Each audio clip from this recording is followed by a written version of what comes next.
I want to tell you about a women's leadership event that's unlike anything I've seen.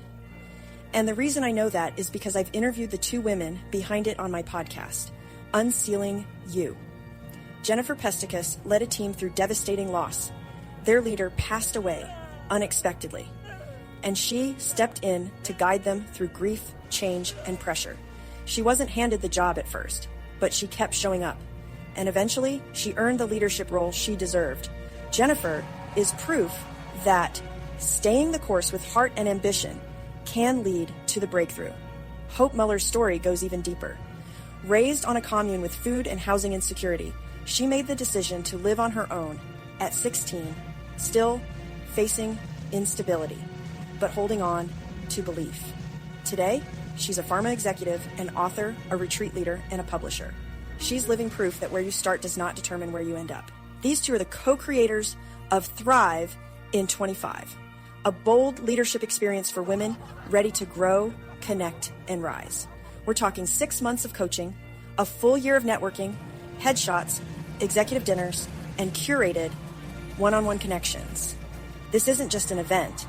It's the launch pad for what's next. Listen to their full stories on UnCeiling You, episode 1 and 8, and check out thriveinto25.com. Welcome to UnCeiling You, the show where we dive deep into the stories of resilience, career reinvention, and the bold steps people take to unsealing their potential. I'm your host, Dr. Natalie Luke, and today's episode is one that so many of us can relate to. At some point in our careers, most of us will encounter a bad boss. But what happens when that bad boss is more than just difficult? What happens when they're manipulative, controlling, and toxic to the point where you question your own instincts and expertise? Today, I'm speaking with Dr. Patricia Stepp, Assistant Vice President for Technology Transfer. Patricia started her career in biomedical research, excited about the future, only to find herself in a lab run by a leader whose erratic behavior was undermining everyone around her.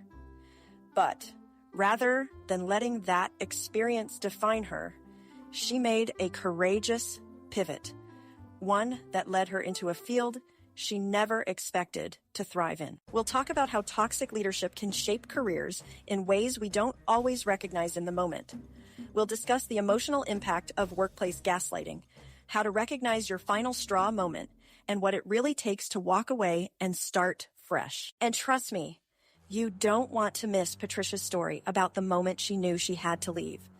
Let's just say, when a boss demands something impossible, and you know you're right, how you respond can change everything. So, let's dive into my conversation with Dr. Patricia Stepp. Hey, Patricia, I'm really excited to have you here talking with us because of all the different pivots you've taken in your career, and you are on the forefront of innovation. So I can't think of anybody better to talk with about driving innovation in organizations than you.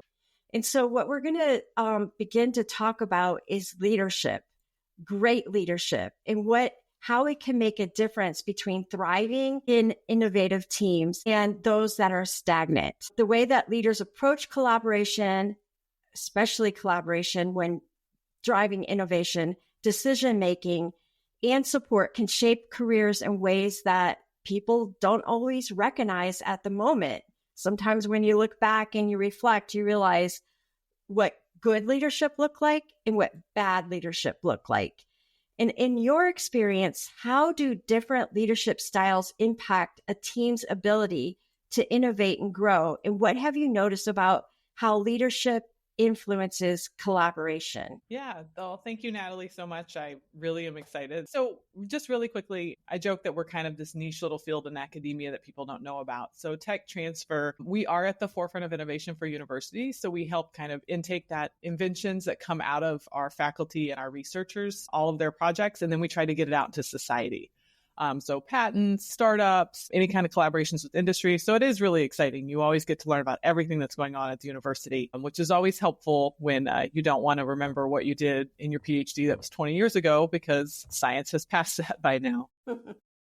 Yeah, I will say I have had a lot of different bosses. And in my opinion, the best leadership to really help with innovation in your team is to not micromanage. I really think when you're micromanaging, you are doing a disservice to your whole team because you're kind of treating them in what I view as like a militaristic style, right? Don't do anything unless I tell you to do it. Tell me everything that you're doing.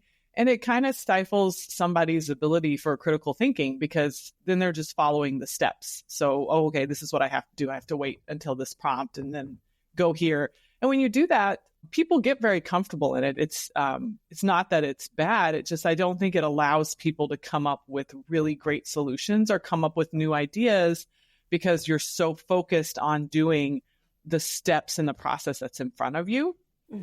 That you're kind of losing that ability to be creative and kind of adapt to change that's going on or to come up with those innovative ideas that maybe allows your team to do something that you guys hadn't thought of that will increase productivity or efficiency. And so you identify micromanagement as a way to not lead.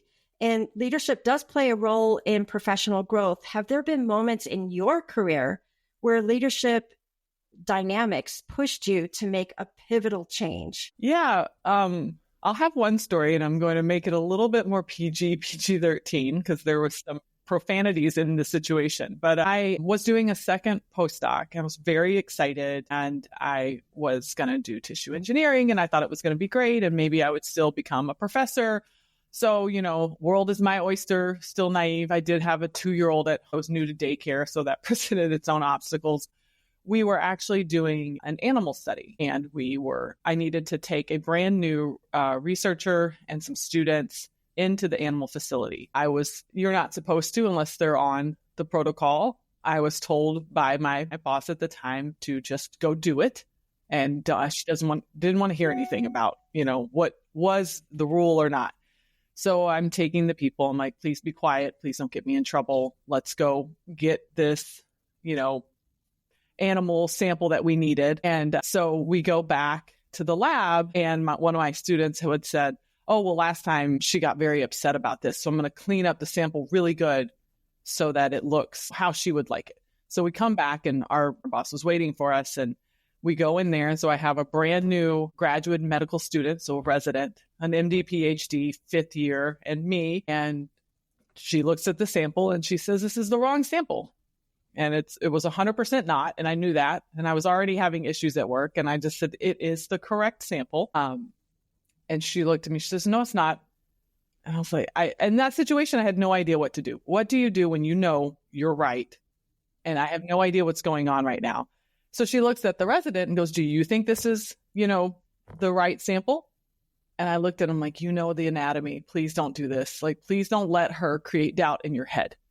And he literally goes, I don't know. And I'm like, oh my God, I can't believe this is happening. And my MD PhD student who knew it was correct just keeps quiet. And I decided to stand my ground. I'm like, no, this is the right sample. And she looked at me, she screamed at me and told me to go call the animal facility, hold the animal and go get the correct sample. And I just kind of looked at her and she could tell I was like, I don't want to do that. And she's like, get up right now. So she followed me to my office, made me call the animal facility. And I had to ask them to hold the animal because they will dispose, the animal was deceased, so we'll dispose of it. And they were very confused because they had to be present and make sure the protocol was correct and it was the right sample. So I was like, okay, please hold it. And she looked at me. She had screamed down the hall to somebody about how stupid that was and how I had done it wrong and all that. And then she just went back into the lab. So I took a few minutes to kind of recompose myself and think about my life decisions. And I went back in and she looked at me with the biggest smile and goes, oh my, it is the right sample. Thanks so much. And then left. Oh my. And I looked at the brand new student. This was day one. And I told him, I said, well, welcome to the lab. And I would tell you that seemed like that it was so not out of context for her to do that. That it was, for me, like you said, it was the pivotal final straw. Like that is the most ridiculous thing that has happened in this lab. The other screaming and yelling was fine. But this was, because then of course I had to call the animal facility again, right? And tell them, just kidding. We were all right. And what's happening? And so I think at that moment, I realized that maybe that was the wrong decision and maybe I should look at some alternative career choices. So that's how I actually shifted into intellectual property. I had somebody at a law firm who was looking for, you look for PhDs in certain technical areas. And I was like, I think I need out of this rat race. Like it was such a hopeful postdoc for me. I was so excited. I cannot explain it. And to have it be such a terrible, awful experience, it just completely was like, I'm out. I don't want to do this anymore. I can't. This is what I have to deal with to make it in this field. I can't. Wow. Yeah, that is some kind of story. And I'm glad that you held your ground in that moment. I'm sure the other two had learned something about holding your ground. Yeah, I mean, I hope so, because it's very weird when you see a manager be so awful and then just in like a snap of a second, then be so nice and happy. It's kind of jarring. It's kind of jarring for you to continue your work like that, right? Yeah, it's like, okay, what's going to happen in the next moment? Like you're always on alert. Yes, because so when I said that, we had chronic problems, like yelling, causing other people to cry. Just it decreased the efficiency of everyone in the office. And in that person's eyes, it was everybody else's fault, right? Yeah. Wow, not looking at themselves. So this is a great example of a career-defining moment. And you could see the challenges there, but this one was unexpected. Like you're looking at the tissue sample, it's right. And sometimes it can't be underestimated as far as how these things cause you to take a different path. But these moments can also be a launch pad for something bigger. And when you're looking at this, can you share how it changed your life, making that pivot over to intellectual property? Yeah. I mean, for me, I think I jumped into another job I had no idea about. I just knew that you needed the technical background I had. So why not? Let's try it. So I jumped from very academic startup to like a very corporate, large law firm life. And I had no idea. And I think what it taught me was that, and I don't think I knew it then, I know it now, but it taught me that I actually really like change and to learn new things. It turns out I really enjoy that part more than I think I realized. And so when you jump from research into intellectual property, it's like two different languages. You're just learning. You have no idea what's going on. You're trying your best and you're like, wow, I thought I was really intelligent. I don't know what's happening. And then when it clicks, it's really exciting. And so I think for me, it just opened up a door of a world that I had no idea about. I honestly didn't. I didn't know anything about intellectual property. So for me, it seemed defeating, but looking back, it showed me an area that I actually really enjoyed and I was very excited to learn more about. In that moment when you're seeing this lady flip from crazy woman to nice woman, what kind of advice would you have? Like if you could be there right next to your younger self, what would you have said in that moment? I think I probably handled it as best I could, because what you want to do is flip out also, right? Like you kind of want to flip out with them, and it's a terrible decision, but in the moment it would release all that cortisol, like all that crazy you're feeling. I mean, I guess what I probably would have done differently was talk to the people that were in the room afterwards, because instead we just didn't talk about it. And then once all of us started leaving, then we felt comfortable to talk about it. And the problem is that we should have talked about it together with somebody in the jobs, right? Because that kind of behavior caused so many issues in the lab overall with everyone, not just with me, and so looking back, it would have been probably better to talk to somebody, because that person had other issues, like they couldn't keep an admin when they were having problems. There were other issues too, but for just get up and leave, I don't think is always the right answer. And it's when you're young and you're dependent upon your job, you feel you need to be suppressed, but probably to keep talking about it to somebody else would have been a good idea, instead of just being like, that's it, I'm out. Sorry, guys. Good luck. That is great advice. I am interviewing lots of different people. One of the people that I'm interviewing is a psychologist. And one of the biggest things that he talks about with women is the hardest part they have is finding their voice and making a statement. And that goes right along with what you just said. It's like, man, if we could have just discussed it right then and there, that would have been a great thing. Yeah. I mean, it's hard because nobody likes to have negative conversations. And so you think suppression is good, and you don't think it's suppression when you're doing it. You just think like, oh, I need out of this situation, right? It's like a flight. It's like fight or flight. Like, I just need to leave because you can't fight. So let's just flee. But I mean, in hindsight, yeah, it's right, because eventually you find your little pod of people and then you just talk about it. So you have to talk about it, right? It'd be better if you didn't waste your social time talking about it and did it at work to try to fix it. But yeah. So navigating the early years of career can, like we talked about, you just described it, it can feel overwhelming. There's so much to learn. And sometimes the biggest lessons come from what no one explicitly tells you because you're not discussing it. Looking back, what are 3 things you wish you had known earlier in your career that would have helped you stand out and grow? I think it's going to sound silly, but I think being comfortable with being uncomfortable is something that would benefit people early on in your career. I think we're all told in college, go out, be CEOs and do this. And, you think you have this weird timeline you fixated in your head that I need this by this date. And just being uncomfortable with like, maybe I don't know what's going to happen next. Maybe this was a situation I'm not sure of, but like just kind of remembering like a day to day and not, you need to have goals. I'm a big advocate of like goals and thinking where you are, but be okay with the goals are flexible and they may not be achieved the way you think they are. So, okay, I want to do this in 5 years. Well, if it happens in 3, don't think I'm not ready for it. No, just take it, right? Or if it doesn't happen in 5, okay, well, what did I do? What could I do to help it?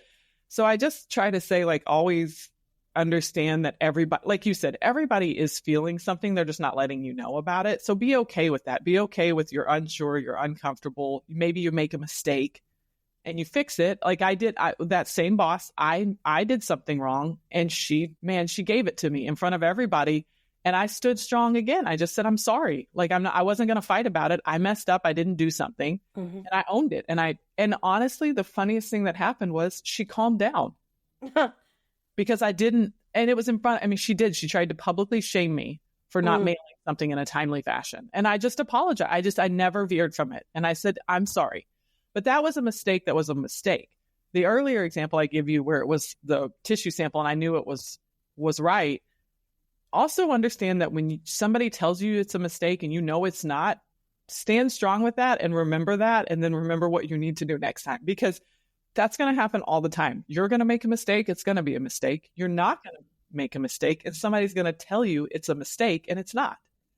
And that's really hard to learn. It's like, yeah, I guess, when you're young and you're like, oh, it doesn't matter. I don't need to listen to people who are older and been doing this for decades. Those kind of things you do need to listen to, of like, you can't teach that in school. I mean, maybe you can. I need that class. If they teach that in school, please tell me, because I know. I need to take that class. Well, I have to tell you a funny story. When I was in graduate school, same thing. I wasn't a postdoc like you, but we were studying embryogenesis and we were using sea urchins. And the thing with the sea urchins is you get thousands of eggs all at one time and they're fertilized all at one time. So they're all developing and it goes from 1 cell to 2 to 4 to 8 to 16 to 32 and so on until it forms a solid, a hollow ball. And then at one end of the ball, the cells will start to pinch in to form the gut of the sea urchin. Yeah. And that's called invagination. So I was studying a transcript factor that was located right at that invagination point. It was basically in the butthole. And as the cells moved through, it would not express that gene anymore. So it was only in that anal pore, the butthole, that gene was being expressed. And my boss, I always did so much more productive work when my boss was out of town, and he was out of town for 2 weeks. So I got to study thousands and thousands of pictures to say, okay, yes, for sure, this is being expressed or showing up in the, in that anal pore. And so when he came back, I showed him my conclusions. And when I was done, he said, bullshit. And I said to him, kind of interesting that you use that word since it is in the butthole, but here all the pictures have at it. And it was the first time, like, I was like, hey, I know I'm right. You could sit there and study these pictures as much as you want, but basically it's in the butthole. And and I left.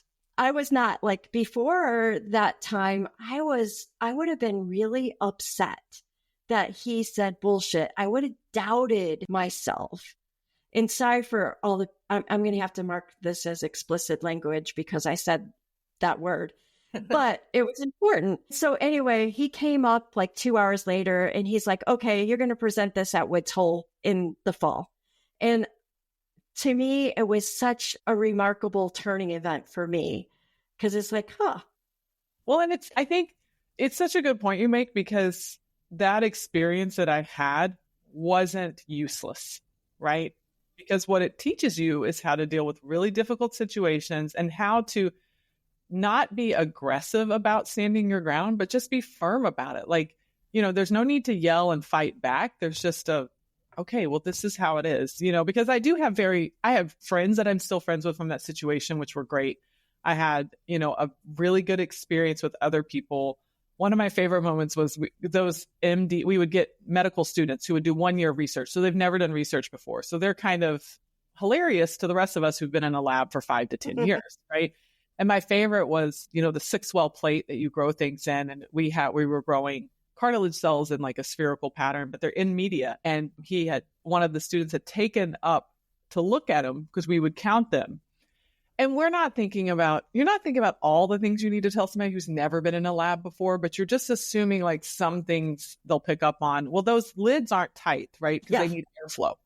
So he tipped it and it went in his mouth. And it was the funniest thing that me and the other person in the lab had ever, short of like falling on the floor, it was the funniest thing because he immediately lost his mind about how disgusting that was. And then picked up the 70% ethanol, 30% water spray and started spraying his mouth. And I was like, whoa, stop. Okay, stop. And it was so hilarious. But in that moment, me and the other person were like, I don't think research is going to be in your for future career. Like that probably wasn't enough for you, but it was so funny to us. And so I had great memories too, so I always say like, a toxic boss or manager doesn't have to ruin the entire experience. It just ruins a lot of it, but we had great times still. So that was always one of my favorite moments because I had never seen somebody do that. And I had never thought about what would you do if you were out in the moment and why would you spray your mouth with ethanol? It was very funny for us. Oh my gosh. So now that you move into the corporate environment out of the lab, how to find ways to make sure your contributions get noticed? That's some of the things that I hear women say, I'm doing all this work and I'm working hard, my head's down, but my work's not getting noticed. How did you learn to position yourself for leadership and visibility? I mean, after all, you're now an assistant vice president of technology transfer in your university. Yeah. I would say that career pivot, that first job wasn't the opportunity to do that. I took that job as a very big learning experience. And that was not where I was trying to gain leadership. I was trying to understand what this new job was. Mm-hmm. We had, law firms tend to be very hierarchical. So I was at the bottom until you take the patent bar, you're kind of this technical specialist. So you're used by whoever because you're the cheapest person in the room. Then you take the patent bar, you're a patent agent, you're a little bit better. In that situation, you do have to be patient and move up as needed. I did join, we had women in bio in my city. So I joined that for leadership. I did a lot of women events at the law firm. They had a lot of good events there as well, like book club. We read Lean In. So I did other things, but that job was not me trying to become partner in a law firm. That was me trying to be like, is this what I want to do? Is this the right environment, what I want to do?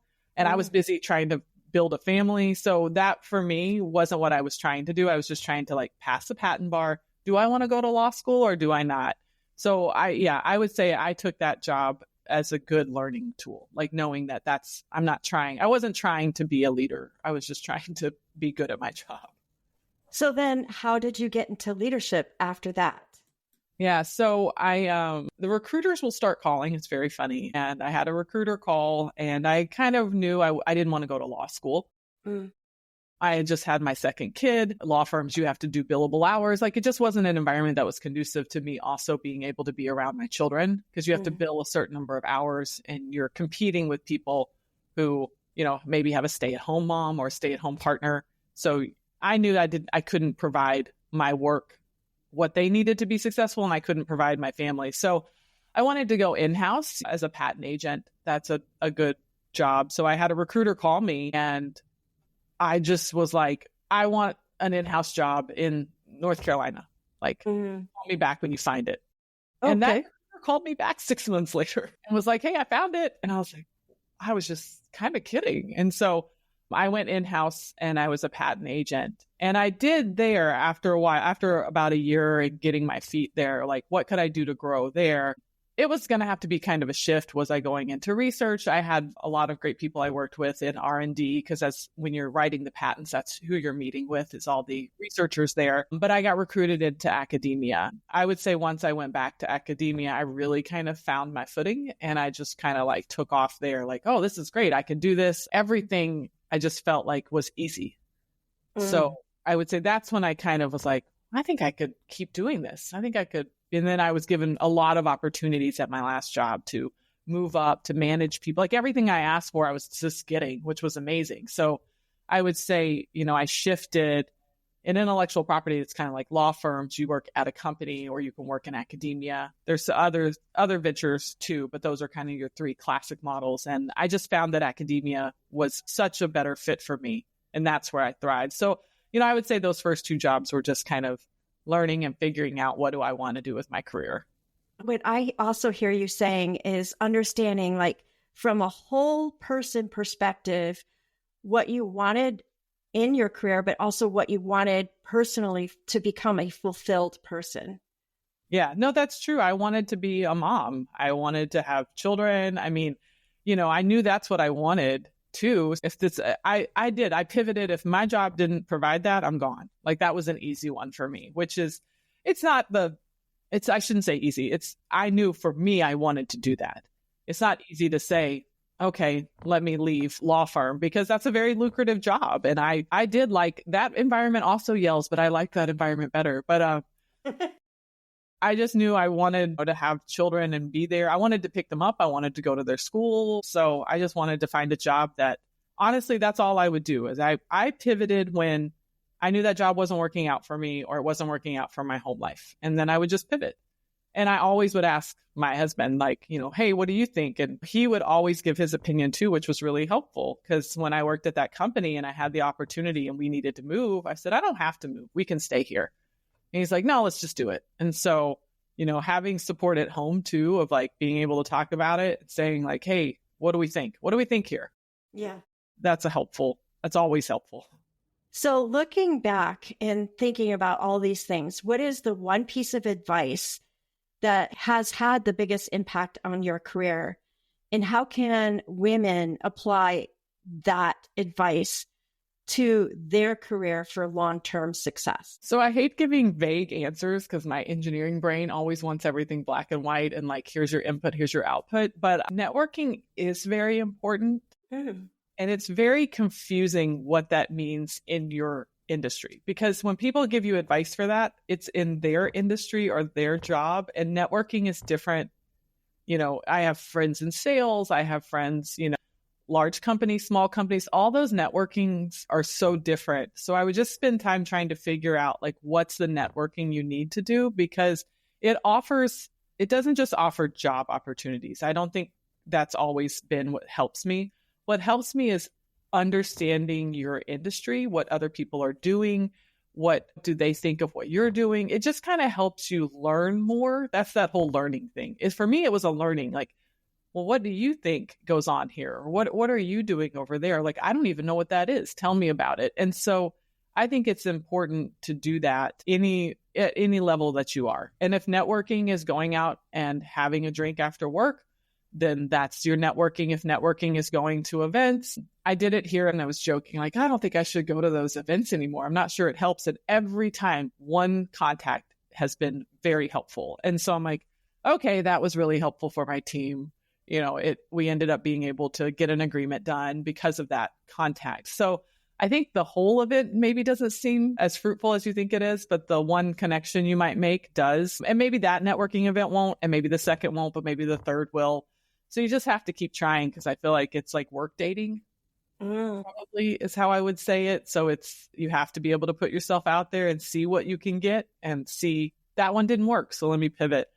I would say I don't think I found one piece of advice I don't think was useful was this find a mentor thing. I had a very hard time with that. Even if the company matched me, I'm not really sure what that whole mentor thing was supposed to be. But for me, I think it was better to find people that you look up to. And maybe you think they're a mentor, but don't ask them like, oh, can you be my mentor? Can you meet with, maybe that's why I was too structured in my brain of like, I'm going to ask. And that's not it. Maybe more of like finding people that do things you want to do and just keeping in touch with them, and maybe not creating this mentorship. I think that was just forced down my throat too much.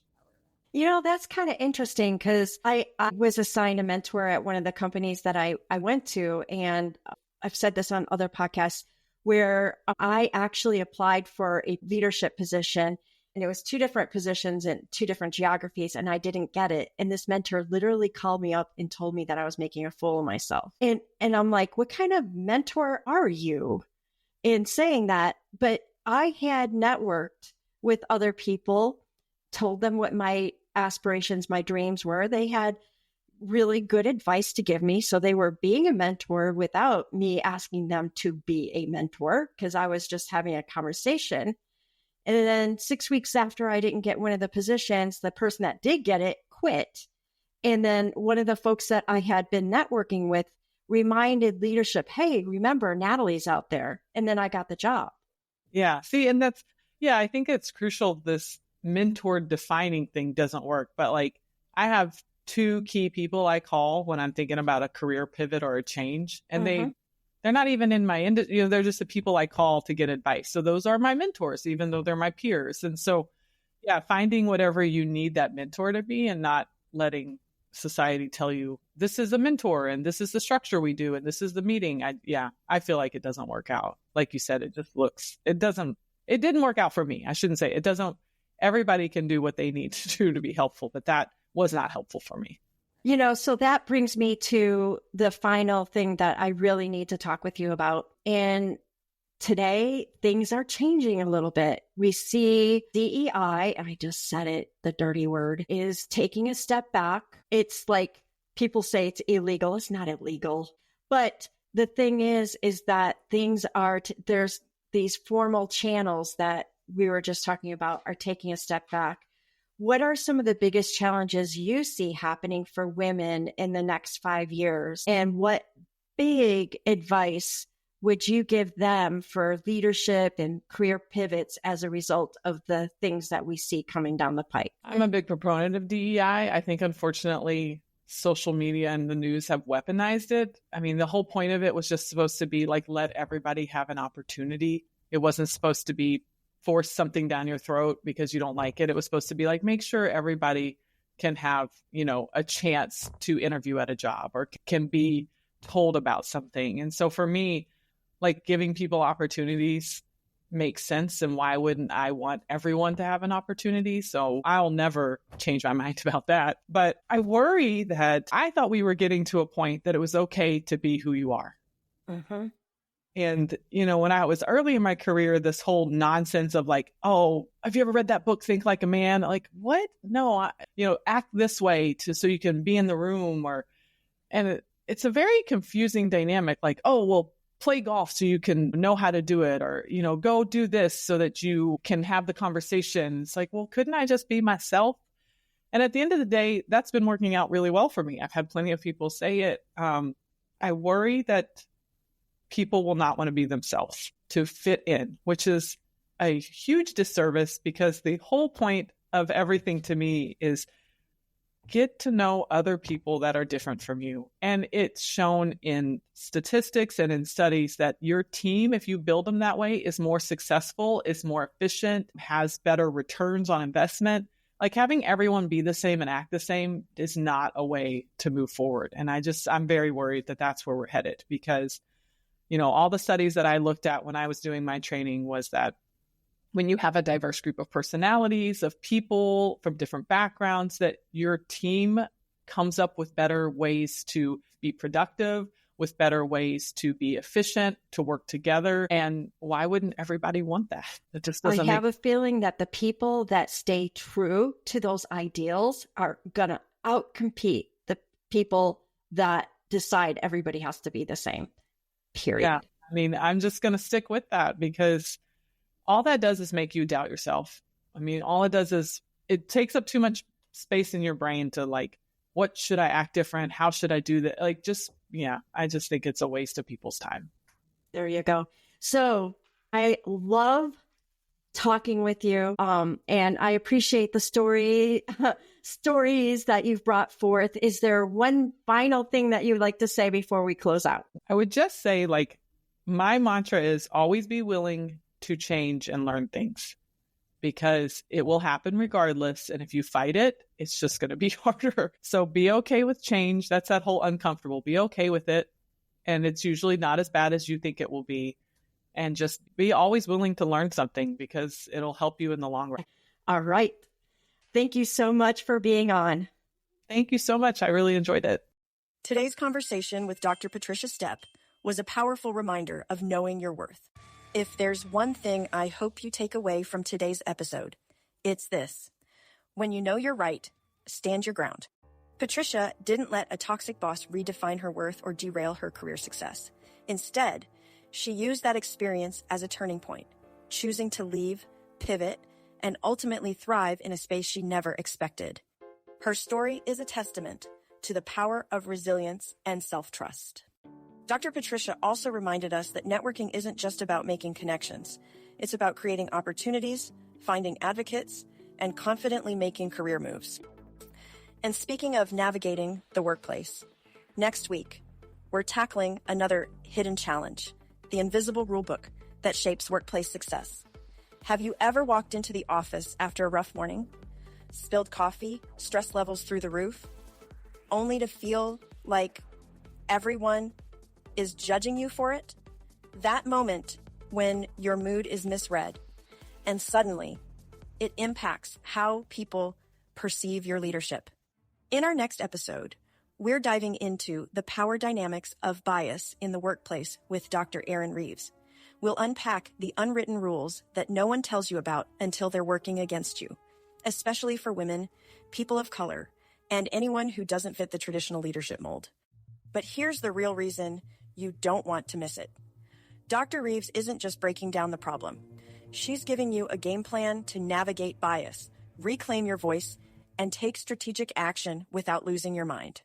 From getting credit for your ideas to a 2-word phrase that can shift power dynamics in meetings, this episode is packed with insights that will change the way you see your workplace. So, hit subscribe, share this episode with someone who needs to hear it, and stay tuned, because next week, we're pulling back the curtain on the unspoken challenges that shape success. I'll see you then. I want to tell you about a women's leadership event that's unlike anything I've seen. And the reason I know that is because I've interviewed the 2 women behind it on my podcast, UnCeiling You. Jennifer Pesticus led a team through devastating loss. Their leader passed away unexpectedly, and she stepped in to guide them through grief, change, and pressure. She wasn't handed the job at first, but she kept showing up, and eventually she earned the leadership role she deserved. Jennifer is proof that staying the course with heart and ambition can lead to the breakthrough. Hope Muller's story goes even deeper. Raised on a commune with food and housing insecurity, she made the decision to live on her own at 16, still facing instability, but holding on to belief. Today, she's a pharma executive, an author, a retreat leader, and a publisher. She's living proof that where you start does not determine where you end up. These 2 are the co-creators of Thrive in 25, a bold leadership experience for women ready to grow, connect, and rise. We're talking 6 months of coaching, a full year of networking, headshots, executive dinners, and curated one-on-one connections. This isn't just an event. It's the launch pad for what's next. Listen to their full stories on UnCeiling You, Episode 1 and 8, and check out thriveinto25.com.